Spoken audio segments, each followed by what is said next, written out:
Oke, bismillahirrahmanirrahim. Assalamualaikum warahmatullahi wabarakatuh. Halo semuanya, kembali lagi di channel saya. Jadi, dalam kesempatan kali ini saya akan menjelaskan tentang mikroblog, mikroblog tentang fase dakwah Rasulullah SAW. Jadi, saat dakwah Rasulullah ngapain aja sih? Atau metode apa yang Rasulullah gunakan saat berdakwah dulu sebelum menjadi seperti sekarang? Oke, kita mulai aja yang pertama, perjalanan dakwah Rasulullah. Jadi Nabi Muhammad SAW diangkat menjadi Rasul di usia 40 tahun pada 6 Agustus 611 Hijriah, 611 Masehi.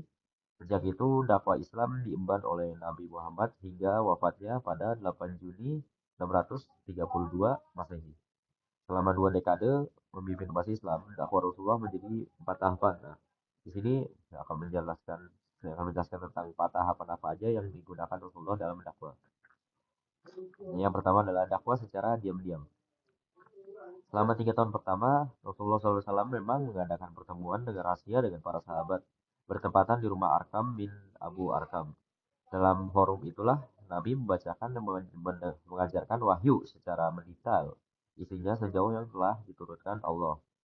Eh, Mengapa harus dirahasiakan? Jawabannya adalah karena salah satu karakteristik dakwah adalah berhadapan dengan sistem yang siap memerangi dan siap melumpat habis.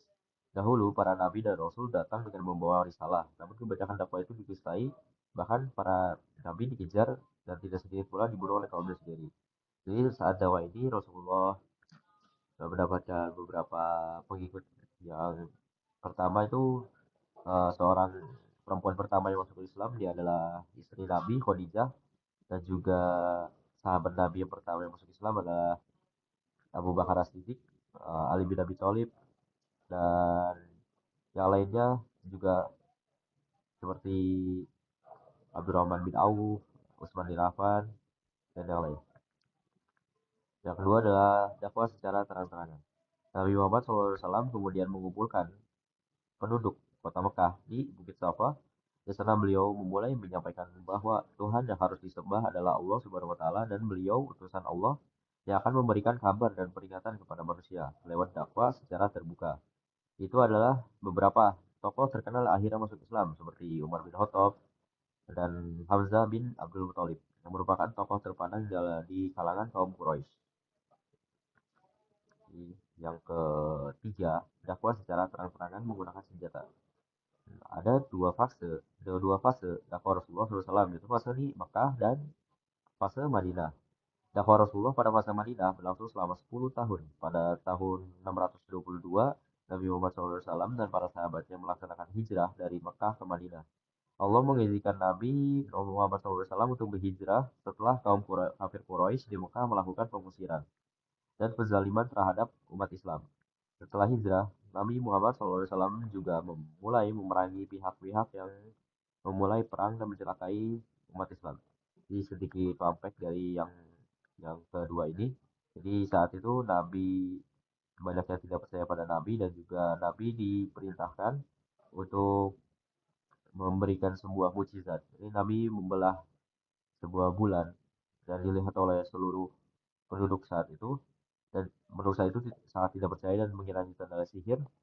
Dan pada saat itu para Quraisy itu ingin membuktikan kebenarannya dengan seorang kabilah berdagang dari negara lain, dan itu ditanya apakah kalian melihat bulan terbelah, dan para kabilah itu menjawab ya, kami melihatnya saat kami dalam istirahat melihat bulan terbelah menjadi dua.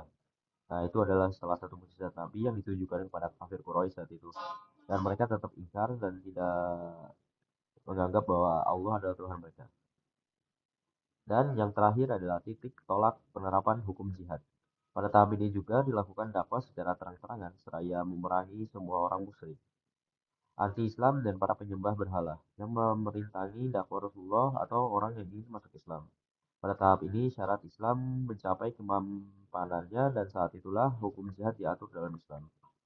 Di saat itu juga setelah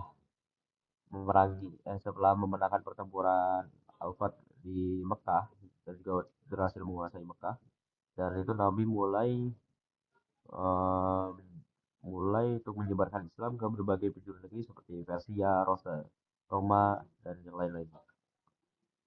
Oke, mungkin sekian dari saya. Mohon maaf bila saya ada salah kata. Eh, Ahlul kalam. Assalamualaikum warahmatullahi